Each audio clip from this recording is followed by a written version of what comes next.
Working the night shift is really, really difficult. You sleep during the day, you wake up, you go to work at night.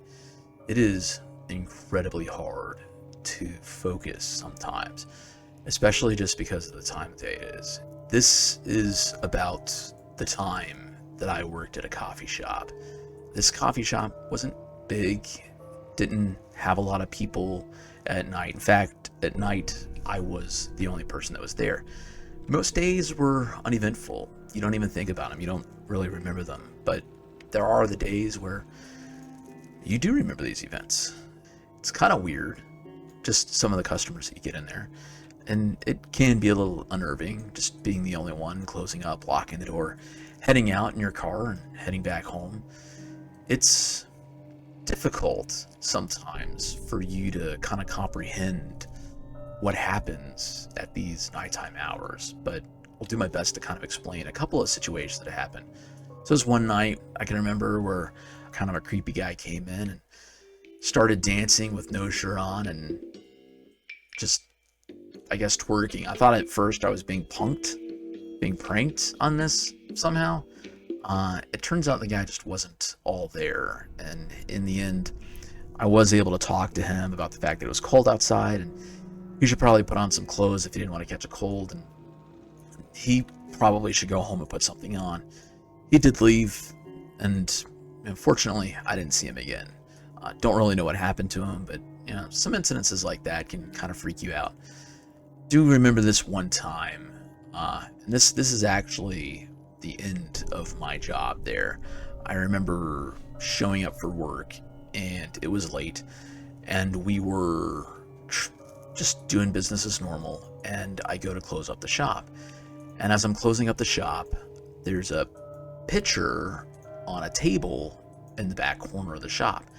I couldn't see it during the day because it's kind of out of the way in the corner, but I go up to the pitcher and I look at it, and it's a picture of me.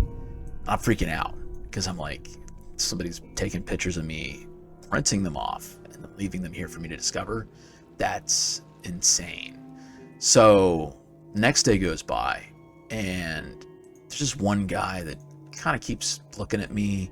He'll order stuff, he'll walk around, kind of giving me the creeps, but not that big of a deal.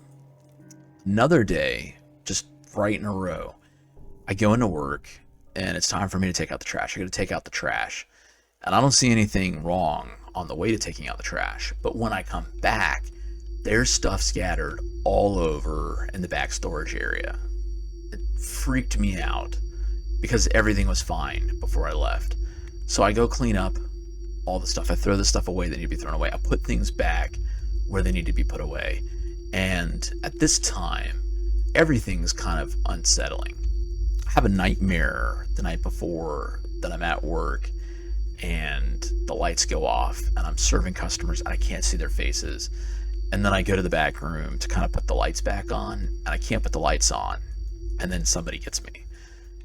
I assume I die in my dream, but over the course of the next day, a detective comes in and pretty much says that there's somebody doing some strange things in the area, and if I notice anything to tell him. So I remember the incidents that have happened, and on the following day, I give him a call. He meets me at work. He tells me he's going to investigate. He's going to take a look around. He's on site. I feel better, but I'm still pretty unnerved. And so we keep going through the rest of the day. I serve several customers. It's kind of uneventful, except I remembered that there was a woman with a stroller, and the stroller was empty. And that was concerning because the previous couple of days before, I had seen her, and she had a baby in the stroller. And you could tell just from the sniffling that she was doing that something had happened, and nobody pushes around a baby stroller with no baby in it because they're having a great time, especially if you knew that they had a baby prior. That kind of really shook me, and it got in my head, and I really needed my head to be about me. Because as soon as we're getting ready to close shop, I'm cleaning everything up, I'm getting everything done, and I go to close the shop, I flip the close sign, and I lock the door, and no sooner that I do that, a guy runs at the window, And he's like looking in the window right at me, and we're making eye contact. And I can tell this guy is just freaking nuts. And start looking around the shop for anything that I can use as a weapon to get away from him, anything that I can do. So I find a screwdriver, I put it in my pocket, I find a ladder, and I remember that there is a way to get on the roof. So I use the ladder and I climb up on the roof access, and I'm up on the roof. And while I'm up there, I look over the edge and I see the inspector that had come earlier that day, and he's laid out in the snow, blood everywhere. Guy's not moving. I presume he's been killed. He's dead, probably. And I'm probably next. So I look around for something that I can use as a weapon. I find a big concrete block, and I'm like, I'm gonna use this. This is what I'm gonna use to defend myself. I got one shot at it because I'm probably not gonna be able to swing it around. I swing it around once, I miss. That's it. I'm probably done for. So I get up on the edge and I look down, and there is the guy that was at the window, creeping me out. The guy that probably put the pitcher on the table. The guy that's been coming in and staring at me.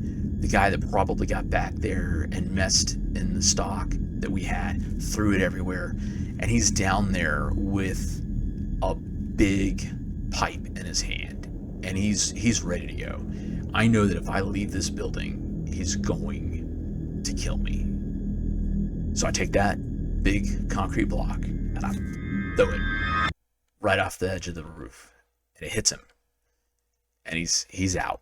Like, he's laying there sprawled out, death pose. So I call the cops, and the cops come out and they look at everything. They investigate.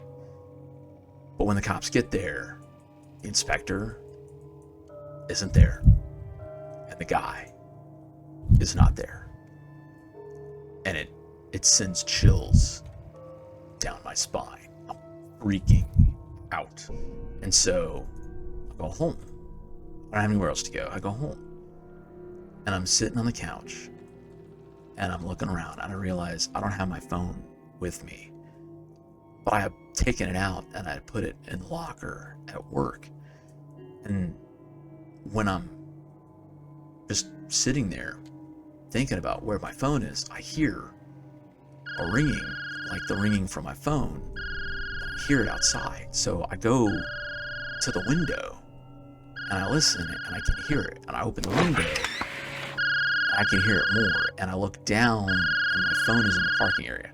Now, it wouldn't freak me out, but normally I park my car at a certain spot, and the phone is far away from where I normally park. But, you know, maybe it fell out. Maybe something happened. So I go out, I go downstairs, I go down to my phone. It stopped ringing when I picked it up, and it's freaking me out. Like, something feels off, but I don't know what it's off. So I go back upstairs, and I'm thinking, how did my phone get here? Am I delusional? Did I drop my phone before I went to work? What happened? So I go up to my door, and I step in my house, and I open the phone, and there's a number that had been calling it. So I go to the number, and I go to hit redial to answer the phone. As soon as it starts to ring, I put up my ear, I can hear the ringing come from the closet. And as I turn to look at the closet, the guy jumps out at me, and I was brutally murdered.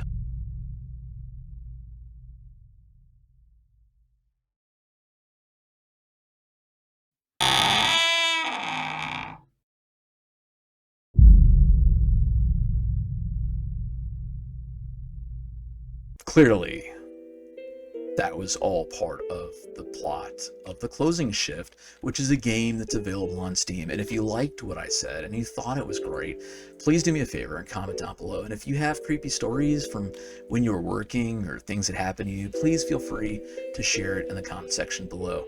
And while you're at it, just do me a huge favor and hit that subscribe button. Thank you guys so much for watching, and I'll see you guys next time. Bye-bye.